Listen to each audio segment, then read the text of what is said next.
Isso é uma das doutrinas mais importantes do cristianismo, na verdade foi resultado de um grande mal-entendido.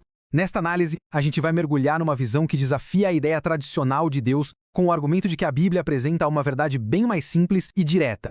Olha, tudo começa com este versículo, e ele já mostra que o debate vai muito além da teoria. Não é só uma questão de teologia. O que está em jogo aqui é a vida eterna. As fontes que analisamos defendem que entender quem é o único Deus verdadeiro é simplesmente a questão mais crucial de todas. E aqui está o X da questão. A Bíblia fala de um Deus, mas um quer dizer o que exatamente? Um ser único, indivisível, ou um no sentido de uma unidade feita de várias partes, como sugere a doutrina da Trindade? Essa pergunta que a gente vai tentar desvendar. Para responder isso, as fontes nos levam de volta para o básico. Qual é a natureza fundamental de Deus de acordo com as próprias Escrituras?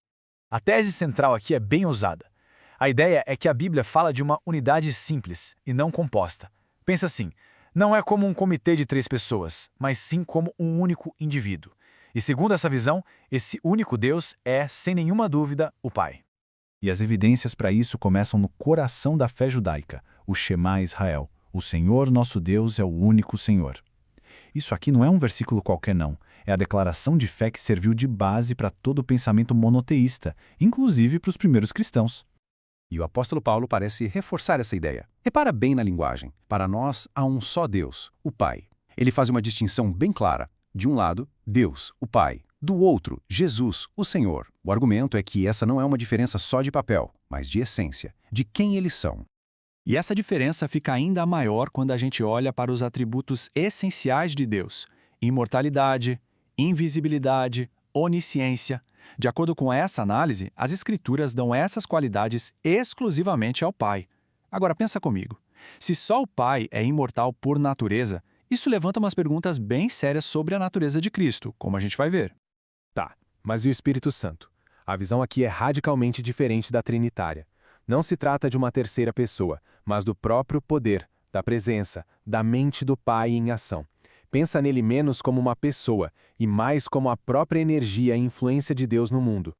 Isso tudo nos leva a uma conclusão bem provocadora. Se o Filho e o Espírito Santo são vistos como pessoas divinas à parte, que também merecem adoração, como isso não entra em conflito direto com o mandamento mais básico de todos? Não terás outros deuses diante de mim. Até agora, o foco foi em Deus, o Pai. Mas a peça central do cristianismo é Jesus, certo? Então, como essa visão de um Deus singular se encaixa com a figura de Cristo? Para as fontes, esse versículo aqui é o teste definitivo. A confissão crucial é que Jesus Cristo veio em carne. E em carne aqui significa muito mais do que só ter um corpo. Significa ser 100% humano, com todas as limitações e vulnerabilidades que vêm no pacote. E este quadro expõe o que as fontes chamam de um dilema lógico. Se Deus é imortal, como Jesus morreu? Se Deus não pode ser tentado, como Jesus foi tentado no deserto? A conclusão apresentada é que os atributos de Deus e as experiências vividas por Jesus simplesmente não batem. São mutuamente exclusivos. Isso leva a uma pergunta bem desconfortável. Se Jesus era Deus e por isso incapaz de pecar, a tentação dele foi real ou foi só um teatro? O argumento aqui é que para a luta ser de verdade, a possibilidade de falhar também precisava ser de verdade.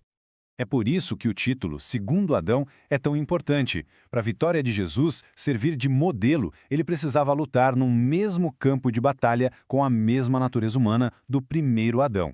Qualquer vantagem divina, por essa lógica, invalidaria totalmente a comparação. Ok, mas e aqueles versículos que parecem dizer justamente o contrário? E as passagens que são a base da doutrina da Trindade? As fontes que analisamos entram de cabeça nisso, propondo uma reinterpretação.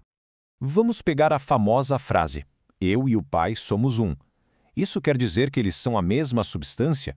A fonte aponta para outro versículo onde Jesus ora para que seus seguidores também sejam um. Ué, se ser um significasse ser Deus, seria uma oração para que todos nós virássemos deuses. A alternativa proposta? Estamos falando de uma unidade de propósito, de objetivo, não de substância. E aquela parte em que Deus parece falar no plural, tipo, façamos o homem à nossa imagem? A explicação aqui é um conceito da linguística. o plural majestático. É como um rei que diz, nós decretamos, quando na verdade está falando só por ele mesmo. É uma forma de expressar grandeza, não quantidade. E para rebater a ideia de um plural na criação, as fontes trazem este versículo de Isaías, em que o próprio Deus é bem explícito. Eu sou o Senhor que fiz todas as coisas, que sozinho estendi os céus. A palavra-chave aqui, claro, é sozinho. Então, de onde saíram duas interpretações tão diferentes lendo o mesmo livro? O argumento é que tudo depende da lente de pensamento que se usa para ler a Bíblia. De um lado, tem a matriz hebraica, que esperava um Messias humano, descendente de Davi, algo baseado na profecia. Do outro, a matriz platônica, que veio da filosofia grega e que introduziu no cristianismo conceitos como naturezas duplas e teologias supercomplexas. A alegação é que a Trindade não nasceu do solo hebraico, mas foi importada da filosofia grega. No final das contas, o argumento volta para a simplicidade deste versículo, porque há um só Deus, ponto, e um só mediador. E quem seria? Jesus Cristo, homem. A ênfase na sua humanidade é vista como a chave que resolve o quebra-cabeça inteiro. E assim, a análise nos deixa com essa pergunta fundamental. A verdade sobre Deus está nas declarações diretas e simples da Bíblia ou em estruturas filosóficas complexas que foram desenvolvidas séculos depois? A escolha, segundo as fontes, define não só a teologia, mas o próprio caminho para a vida eterna.